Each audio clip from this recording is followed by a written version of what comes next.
With Microsoft's recent acquisition of ZeniMax and its family of studios, which include Bethesda, Arcane Studios, Obsidian, and so on, for $7.5 billion, the competition to deliver exclusive, high-quality, and diverse titles will become a greater task for Sony come next generation. A lot of people are talking about gaming studios Sony should acquire in order to keep a firm lead compared to its competitors in terms of delivering AAA exclusive games. However, I think Sony can also capitalize on the online console market by reviving or throwing money and support behind existing exclusive multiplayer titles. This could bolster PlayStation Studios' gaming portfolio, give gamers another reason to buy the PlayStation 5, and in turn strengthen the PS5's online capabilities. In this episode, I'll look at Sony as well as this first-party studio's history with multiplayer exclusive games and Sony's commitment towards multiplayer exclusives entering next gen.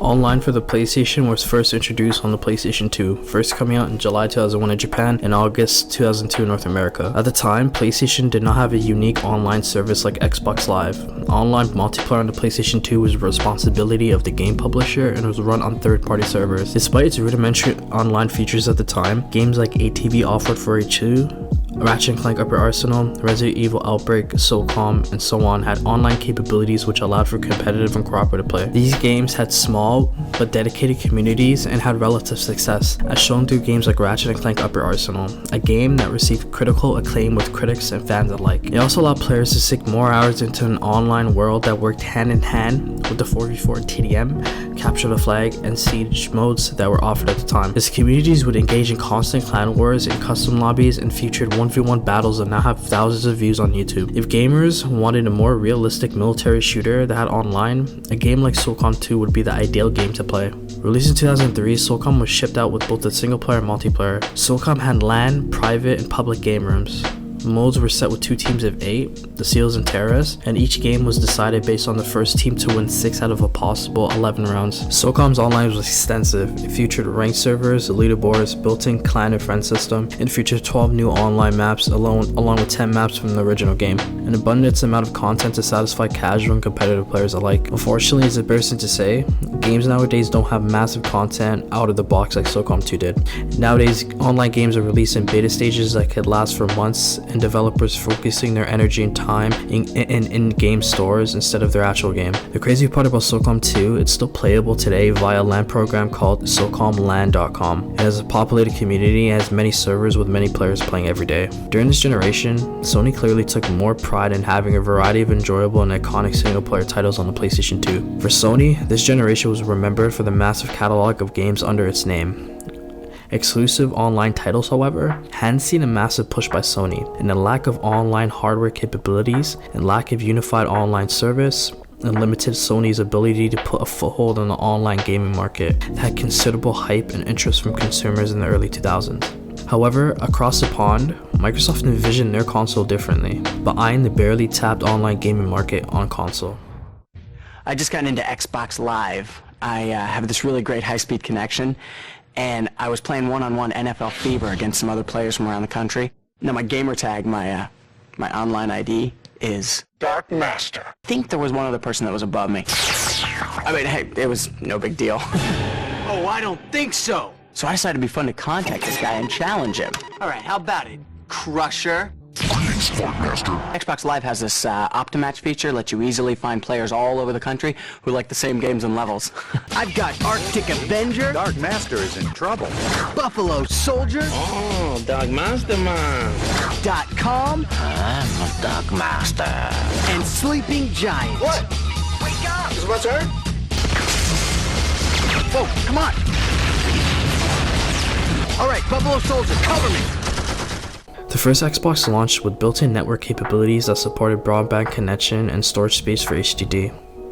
Xbox Live attempted to unify online gaming by including a friends list, single-player identity across all platforms, and standardized voice chat with the headset and communication. Xbox Live proved to be a successful push for Microsoft in gaming because it was an advanced service compared to its competitors at the time, as well as playing a huge part in the Halo that we know today, which allowed it to smash sales and become the flagship series on the Xbox largely due to its online service. By pushing to expand its reach in the online market, Microsoft signified to consumers that Xbox Live was a differentiating factor between Xbox and the PlayStation 2, which was smart on Microsoft's part considering PlayStation had the catalog but not the online service to match. Sony had seen this and decided to take a different approach to online gaming for their next generation console. Sony began to address its community's wants, needs, and overall feedback towards online gaming. Sony saw the PlayStation 3 as a chance to utilize the first-party studios to develop their own slew of online games that would compete with Halo. PlayStation 3 was launched in 2006 along with the PlayStation Network. Despite its early struggles because of lack of games, expensive price tag, and hardware being difficult to work with for developers, it saw a massive regain years later after Sony rewrote its wrongs by patiently putting the interests of the community and developers first and working around the interests of both groups. Sony was locking in many first-party studios and began pumping quality single-player exclusive titles. This overshadowed the fact that while quality single-player titles were available to play, the same thing was happening on the multiplayer exclusive side. Warhawk, Starhawk, Meg, Resistance 1-3, Killzone 2 and 3, SOCOM, Uncharted 2 and 3, The Last of Us, PlayStation All-Star Battle Royale were titles that were shipped both with single-player and multiplayer. Despite having varying successes, the slew of exclusive multiplayer games that Sony was pushing offered action-packed content. If you wanted to slay on foot, on a car, or in the air, Warhawk offered that.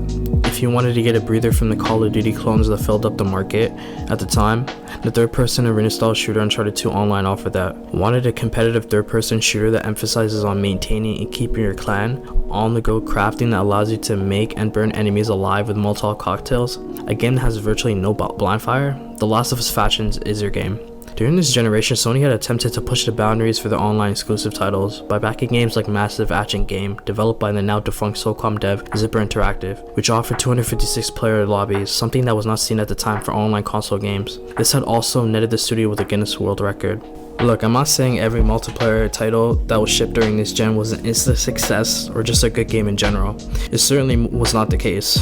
Sometimes offering a simple to learn but hard to master game is the way to go. Haze, released in 2008 by Free Radical Design, is a perfect representation of a developer being too ambitious, and we all remember people claim it to be the Halo killer. But the game suffered a lot because it didn't have its own unique identity, and in turn became heavily reliant on copying and pasting elements from the game they're trying to take the crown from. Its online was not memorable compared to what Sony first-party studios offered at the time, and it barely had developer support after release. I think I did something bad. Excuse me. Did I do something bad? I did something bad. I did something bad. Oh God, I did something bad. I threw her in the fire. I threw her in the fire. I did something bad. Sir! Sir! Sir, you're hurt! Sir! Sir! Sir! Sir! Sir! Sir! Sir!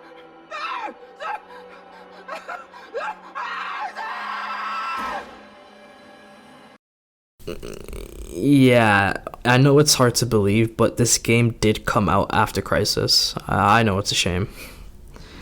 On the competitive gaming side, during the PlayStation 3 days, games like SOCOM, Uncharted, Killzone, and so on has seen hundreds of thousands of dollars in tournament prizes collectively, with sites like MLG, UMG, Frag Nation, and so on actively hosting ladder matches and tournaments. Competitive online was viable for many of these titles, and many players had seen relative success from their respective communities. Competitive gaming has now become a billion-dollar industry. And despite its many unique, diverse, and fleshed out multiplayer titles released by first-party studios, Sony had failed to capitalize this on the 8th generation console. For fans of the single-player experience, the 8th generation promised to be better than ever, considering Sony's strong finish with the PlayStation 3, and closing the generation with The Last of Us, a juggernaut title that won critical acclaim with gamers and critics alike. However, this generation played out much differently for fans of the PlayStation Online console experience. Closed studios, Sony focusing almost entirely on the single-player experience, the general online gaming market being marred by the Battle Royale craze, turned Sony's good last-gen multiplayer run on its back. Uncharted 4 Online, while gameplay mechanics being smooth and responsive and running at 900p 60 frames per second, stagnated in growth only a year after its release because of lack of commitment from Naughty Dog, which included not updating the rank mode, not including new maps, not fixing any glitches, and so on. 4 years after its release and it's already a thing of the past, a stark difference compared to the longevity of Uncharted 2 and 3. Killzone Shadowfall failed to make an impact compared to its predecessor, and unfortunately has been relegated to the dusty pile. The Last of Us faction seems to be doing relatively good and has a small but dedicated player pool. However, factions failed to be greater than it was during its peak years because of Naughty Dog's unwillingness to back the game in forms of patches, implementing more maps, catering to the competitive community, sponsoring events, and so on. Oh, what happened to Resistance, Massive Action Game, and SOCOM, you say? Well, the Resistance series seemed to have concluded, and SOCOM and Massive Action Game fell victim to studio shutdown, and the PlayStation All-Star Battle Royale seemed to be the only Royale forgotten this gen. So what's next? Sony, coming off strong with the success of the PlayStation 4, is supposed to do the same thing with the PlayStation 5. Even though we didn't see a lot of exclusive multiplayer titles this generation, Sony finished strong because for the most part, this generation they understood what the core community wanted, and they listened, understood, and gave creative freedom to the first-party developers, and also retained quality first-party studios. This allowed them to be in a position to sell 100 million lifetime units. Also, finishing off with quality AAA games like Ghost of Tsushima and The Last of Us Part 2 was icing on the cake. As for exclusive multiplayer titles, Sony shone late and admits that Sony had missed the mark and failed to capitalize on the growing interest on the multiplayer experience, with the games like Fortnite, PUBG, Valorant, Apex, and so on, taking the spotlight this gen for the online experience. Sean Layden admits Sony knows it lacked in this area, and I quote, "That's an area where you'll likely see us start to make more of a noise than the new term," end quote. Could this mean that SOCOM rumors may actually be true?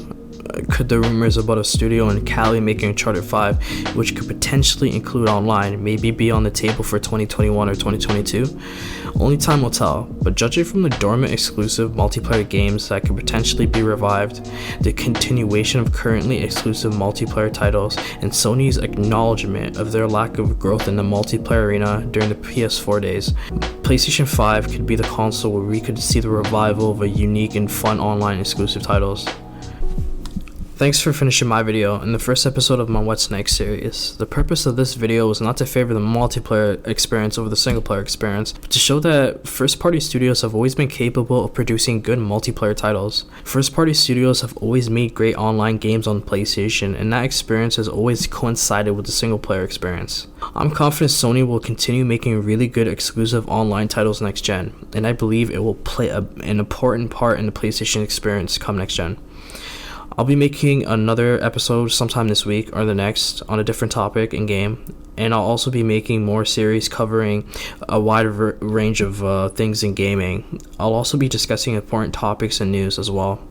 Make sure to like, comment, and subscribe to get updates from my channel, and feel free to follow my socials in the description below. Thank you.